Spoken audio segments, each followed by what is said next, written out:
मंगल भवन अमंगलहारी, द्रवहु सुदशरथ अजर बिहारी। जय सिया राम जय जय सिया राम, जय सिया राम जय जय सिया राम। आज भी जिसके हृदय में स्वप्न में भी कभी लक्ष्मण सीता राम तीनों बटोही आ बसे, तो वह भी श्री राम जी के परम धाम के उस मार्ग को पा जाएगा जिस मार्ग को कभी कोई बिरले ही मुनि पाते हैं। तब श्री रामचंद्र जी सीता जी को थकी हुई जानकर और समीप ही एक बड़ का वृक्ष और ठंडा पानी देकर उस दिन वहीं ठहर गए। कंद मूल फल खाकर रात भर वहां रहकर प्रातः काल स्नान करके श्री रघुनाथ जी आगे चले। सुंदर वन तालाब और पर्वत देखते हुए प्रभु श्री रामचंद्र जी वाल्मीकि जी के आश्रम में आए। श्री रामचंद्र जी ने देखा कि मुनि का निवास स्थान बहुत सुंदर है, जहाँ सुंदर पर्वत वन और पवित्र जल है। सरोवरों में कमल और वनों में वृक्ष फूल रहे हैं और मकरंद रस में मस्त हुए भौरे सुंदर गुंजार कर रहे हैं। बहुत से पक्षी और पशु कोलाहल कर रहे हैं और वैर से रहित होकर प्रसन्न मन से विचर रहे हैं। पवित्र और सुंदर आश्रम को देखकर कमल नयन श्री रामचंद्र जी हर्षित हुए। रघु श्रेष्ठ श्री राम जी का आगमन सुनकर मुनि वाल्मीकि जी उन्हें लेने के लिए आगे आए। श्री रामचंद्र जी ने मुनि को दंडवत किया। विप्र श्रेष्ठ मुनि ने उन्हें आशीर्वाद दिया। श्री रामचंद्र जी की छवि देखकर मुनि के नेत्र शीतल हो गए। सम्मान पूर्वक मुनि उन्हें आश्रम में ले आए। श्रेष्ठ मुनि वाल्मीकि जी ने प्राण प्रिय अतिथियों को पाकर उनके लिए मधुर कंद मूल और फल मंगवाए। श्री सीता जी, लक्ष्मण जी और रामचंद्र जी ने फलों को खाया। तब मुनि ने उनको विश्राम करने के लिए सुंदर स्थान बतला दिए। मुनि श्री राम जी के पास बैठे हैं और उनकी मंगल मूर्ति को नेत्रों से देखकर वाल्मीकि जी के मन में बड़ा भारी आनंद हो रहा है। तब श्री रघुनाथ जी कमल सदृश हाथों को जोड़कर कानों को सुख देने वाले मधुर वचन बोले। हे मुनिनाथ, आप त्रिकालदर्शी हैं। संपूर्ण विश्व आपके लिए हथेली पर रखे हुए बेर के समान है। प्रभु श्री रामचंद्र जी ने ऐसा कहकर फिर जिस जिस प्रकार से रानी कैकेयी ने वनवास दिया वह सब कथा विस्तार से सुनाई और कहा, हे प्रभु, पिता की आज्ञा का पालन, माता का हित और भरत जैसे स्नेही एवं धर्मात्मा भाई का राजा होना और फिर मुझे आपके दर्शन होना, यह सब मेरे पुण्यों का प्रभाव है। हे मुनिराज, आपके चरणों का दर्शन करने से आज हमारे सब पुण्य सफल हो गए। हमें सारे पुण्यों का फल मिल गया। अब जहाँ आपकी आज्ञा हो और जहाँ कोई भी मुनि उद्वेग को प्राप्त ना हो, क्योंकि जिनसे मुनि और तपस्वी दुख पाते हैं वे राजा बिना अग्नि के ही अपने दुष्ट कर्मों से ही जलकर भस्म हो जाते हैं। ब्राह्मणों का संतोष सब मंगलों की जड़ है और भूदेव ब्राह्मणों का क्रोध करोड़ों कुलों को भस्म कर देता है। ऐसा हृदय में समझकर वह स्थान बतलाइए जहाँ मैं लक्ष्मण और सीता सहित जाऊं और वहाँ सुंदर पत्तों और घास की कुटी बनाकर हे दयालु कुछ समय निवास करूं। श्री राम जी की सहज ही सरल वाणी सुनकर ज्ञानी मुनि वाल्मीकि बोले, धन्य धन्य हे रघुकुल के ध्वजा स्वरूप, आप ऐसे क्यों ना होंगे, क्यों ना कहेंगे। आप सदैव वेद की मर्यादा का पालन करते हैं। हे राम, आप वेद की मर्यादा के रक्षक जगदीश्वर हैं और जानकी जी आपकी स्वरूप भूता माया है, जो कृपा के भंडार आपकी रुख पाकर जगत का सृजन पालन और संहार करती है। जो 1000 मस्तक वाले सर्पों के स्वामी और पृथ्वी को अपने सिर पर धारण करने वाले हैं, वही चराचर के स्वामी शेष जी लक्ष्मण हैं। देवताओं के कार्य के लिए आप राजा का शरीर धारण करके दुष्ट राक्षसों की सेना का नाश करने के लिए चले हैं। हे राम, आपका स्वरूप वाणी के अगोचर, बुद्धि से परे, अव्यक्त, अकथनीय और अपार है। वेद निरंतर उसका नेति नेति कहकर वर्णन करते हैं। हे राम, जगत दृश्य है, आप उसके देखने वाले हैं। आप ब्रह्मा, विष्णु और शंकर को भी नचाने वाले हैं। जब वे भी आपके मर्म को नहीं जानते, तब और कौन आपको जानने वाला है। मेरे प्रभु राम, जय जय राम। वही आपको जानता है जिसे आप जना देते हैं, और जानते ही वह आपका ही स्वरूप बन जाता है। हे रघुनंदन, हे भक्तों के हृदय के शीतल करने वाले चंदन, आपकी ही कृपा से भगत आपको जान पाते हैं। आपकी देह चिदानंदमय है।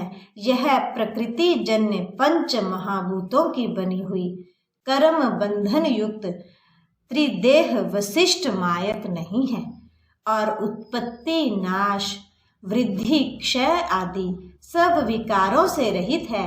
इस रहस्य को अधिकारी पुरुष ही जानते हैं। आपने देवता और संतों के कार्य के लिए दिव्य नर शरीर धारण किया है, और प्रकृति के तत्वों से निर्मित देह वाले साधारण राजाओं की तरह कहते और करते हैं। हे राम, आपके चरित्रों को देख और सुनकर मूर्ख लोग तो मोह को प्राप्त होते हैं, और ज्ञानी जन सुखी होते हैं। आप जो कुछ कहते करते हैं वह सब सत्य है, उचित ही है, क्योंकि जैसा स्वांग भरे वैसा ही नाचना भी तो चाहिए। इस समय आप मनुष्य रूप में हैं, अतः मनुष्य उचित व्यवहार करना ठीक ही है। आपने मुझसे पूछा कि मैं कहाँ रहूं, परंतु मैं यह पूछते सकुचाता हूँ कि जहाँ आप ना हो वह स्थान बता दीजिए, तब मैं आपके रहने के लिए स्थान दिखाऊं। मुनि के प्रेम रस से सने हुए वचन सुनकर श्री रामचंद्र जी रहस्य खुल जाने के डर से सकुचाकर मन में मुस्कुराए।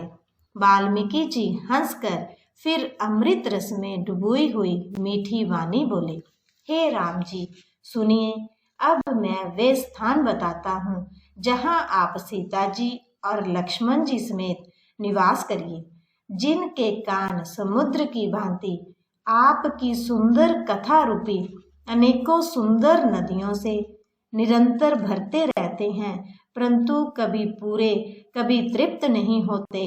उनके हृदय आपके लिए सुंदर घर हैं, और जिन्होंने अपने नेत्रों को चातक बना रखा है, जो आपके दर्शन रूपी मेघ के लिए सदा लालायत रहते हैं, तथा जो भारी भारी नदियों, समुद्रों और झीलों का निरादर करते हैं, और आपके सौंदर्य रूपी मेघ के एक बूंद जल से सुखी हो जाते हैं, अर्थात आपके दिव्य सच्चिदानंदमय स्वरूप के किसी एक अंग की जरा सी भी झांकी के सामने स्थूल, सूक्ष्म और कारण तीनों जगत के अर्थात पृथ्वी, स्वर्ग और ब्रह्मलोक तक के सौंदर्य का तिरस्कार करते हैं। हे रघुनाथ जी, उन लोगों के हृदय रूपी सुखदायी भवनों में आप भाई लक्ष्मण जी और सीता जी सहित निवास कीजिए। आपके यश रूपी निर्मल मान सरोवर में जिसकी जीभ हंसनी बनी हुई है, आपके गुण समूह रूपी मोतियों को चुगती रहती है। हे राम जी, आप उसके हृदय में बसिए, जिसकी नासिका प्रभु आपके पवित्र और सुगंधित पुष्पादि सुंदर प्रसाद को नित्य आदर के साथ ग्रहण करती सूंघती है, और जो आपको अर्पण करके भोजन करते हैं और आपके प्रसाद रूप ही वस्त्र आभूषण धारण करते हैं, जिनके मस्तक देवता, गुरु और ब्राह्मणों को देखकर बड़ी नम्रता के साथ प्रेम सहित झुक जाते हैं, जिनके हाथ नित्य श्री रामचंद्र जी आपके चरणों की पूजा करते हैं और जिनके हृदय में श्री रामचंद्र जी आपका ही भरोसा है, दूसरा नहीं, तथा जिनके चरण श्री रामचंद्र जी के तीर्थों में चल कर जाते हैं, हे राम जी आप उनके मन में निवास कीजिए। जो नित्य आपके राम नाम रूप मंत्र राज को जपते हैं और परिवार सहित आपकी पूजा करते हैं, तो जो अनेकों प्रकार से तर्पण और हवन करते हैं तथा ब्राह्मणों को भोजन कराकर बहुत दान देते हैं, तथा जो गुरु को हृदय में आप से भी अधिक बड़ा जानकर सर्व भाव से सम्मान करके उनकी सेवा करते हैं और ये सब कर्म करके सबका एकमात्र यही फल मांगते हैं कि श्री रामचंद्र जी के चरणों में हमारी प्रीति हो। उन लोगों के मन रूपी मंदिरों में सीता जी और रघुकुल को आनंदित करने वाले आप दोनों बसिए, जिनके न तो काम, क्रोध, मद, अभिमान और मोह है, ना लोभ है, ना क्षोभ है, ना राग है, ना द्वेष है और ना कपट, दंभ और माया ही है। हे रघुनाराज आप उनके हृदय में निवास कीजिए, जो सबके प्रिय और सबका हित करने वाले हैं, जिन्हें दुख और सुख तथा प्रशंसा, बड़ाई और गाली, निंदा समान है, जो विचार कर सत्य और प्रिय वचन बोलते हैं तथा जो जागते सोते आपकी ही शरण है और आपको छोड़कर जिनके दूसरी कोई गति, कोई आश्रय नहीं है, हे राम जी आप उनके मन में बसिए। जो पराई स्त्री को जन्म देने वाली माता के समान जानते हैं और पराया धन जिन्हें विष से भी भारी विष है, जो दूसरे की संपत्ति देखकर हर्षित होते हैं और दूसरे की विपत्ति देखकर विशेष रूप से दुखी होते हैं, और हे राम जी जिन्हें आप प्राणों के समान प्यारे हैं, उनके मन आपके रहने योग्य शुभ भवन है। हे तात जिनके स्वामी, सखा, पिता, माता और गुरु सब कुछ आप ही हैं, उनके मन रूपी मंदिर में सीता सहित आप दोनों भाई निवास कीजिए। जो अवगुणों को छोड़कर सबके गुणों को ग्रहण करते हैं, ब्राह्मण और गो के लिए संकट सहते हैं, नीति निपुणता में जिनकी जगत में मर्यादा है, उनका सुंदर मन आपका घर है। जो गुणों को आपका और दोषों को अपना समझता है, जिसे सब प्रकार से आपका ही भरोसा है और राम भक्त जिसे प्यारे लगते हैं, उसके हृदय में आप सीता सहित निवास कीजिए। जात पात, धन, धर्म, बढ़ाई, प्यारा परिवार और सुख देने वाला घर सब को छोड़कर जो केवल आपको ही हृदय में धारण किए रहता है, हे रघुनाथ जी आप उसके हृदय में रहिए। स्वर्ग, नरक और मोक्ष जिसकी दृष्टि में समान है, क्योंकि वह जहाँ जहाँ सब जगह केवल धनुष बाण धारण किए आपको ही देखता है, और जो कर्म से, वचन से और मन से आपका दास है, हे राम जी आप उसके हृदय में डेरा कीजिए। जिसको कभी कुछ भी नहीं चाहिए और जिसका आप से स्वाभाविक प्रेम है, आप उसके मन में निरंतर निवास कीजिए, वह आपका अपना घर है। इस प्रकार मुनि श्रेष्ठ वाल्मीकि जी ने श्री रामचंद्र जी को घर दिखाए। उनके प्रेम पूर्ण वचन श्री राम जी के मन को अच्छे लगे। फिर मुनि ने कहा, हे सूर्य कुल के स्वामी सुनिए, अब मैं इस समय के लिए सुखदायक आश्रम कहता हूँ, निवास स्थान बतलाता हूँ। आप चित्रकूट पर्वत पर निवास कीजिए, वहाँ आपके लिए सब प्रकार की सुविधा है। सुहावना पर्वत है और सुंदर वन है। वह हाथी, सिंह, हिरण और पक्षियों का विहार स्थल है। वहाँ पवित्र नदी है जिसकी पुराणों में प्रशंसा की है और जिसको अत्रि ऋषि की पत्नी अनसुईया जी ने अपने तपोबल से लाई थी। वह गंगा जी की धारा है, उसका मंदाकिनी नाम है। वह सब पाप रूपी बालकों को खा डालने के लिए डाकनी डायन रूप है। अत्रि आदि बहुत से श्रेष्ठ मुनि वहां निवास करते हैं, जो योग, जप और तप करते हुए शरीर को कसते हैं। हे राम जी, चलिए सबके परिश्रम को सफल कीजिए और पर्वत श्रेष्ठ चित्रकूट को भी गौरव दीजिए। महामुनि वाल्मीकि जी ने चित्रकूट की अपरिमित महिमा बखान कर कही। तब सीता जी सहित दोनों भाइयों ने आकर श्रेष्ठ नदी मंदाकिनी में स्नान किया। श्री रामचंद्र जी ने कहा, लक्ष्मण, बड़ा अच्छा घाट है, अब यहीं कहीं ठहरने की व्यवस्था करो। तब लक्ष्मण जी ने पैस्वनी नदी के उत्तर के ऊंचे किनारे को देखा और कहा कि इसके चारों ओर धनुष के जैसा एक नाला फिरा हुआ है। नदी मंदाकिनी उस धनुष की प्रत्यंचा डोरी है और शम, धम, दान, वान है। कलयुग के समस्त पाप उसके अनेकों हिंसक पशु रूप निशाने हैं। चित्रकूट ही मानो अचल शिकारी है, जिसका निशाना कभी चूकता नहीं और जो सामने से मारता है।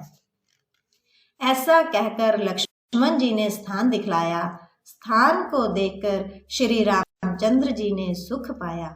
जब देवताओं ने जाना कि श्री रामचंद्र जी का मन यहाँ रम गया, तब वे देवताओं के प्रधान थवि, मकान बनाने वाले विश्वकर्मा को साथ लेकर चले।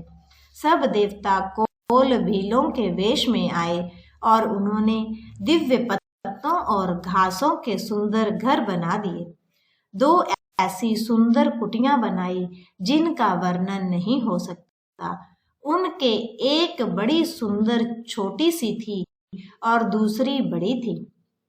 लक्ष्मण जी और जानकी जी सहित प्रभु श्री रामचंद्र जी सुंदर घास पत्तों के घर में शोभायमान है, मानो कामदेव मुनि का वेश धारण करके पत्नी रति और बसंत ऋतु के साथ सुशोभित हों।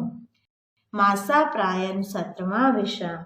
मेरे प्रभु राम जय जय राम, मेरे मन बस जाओ सीताराम।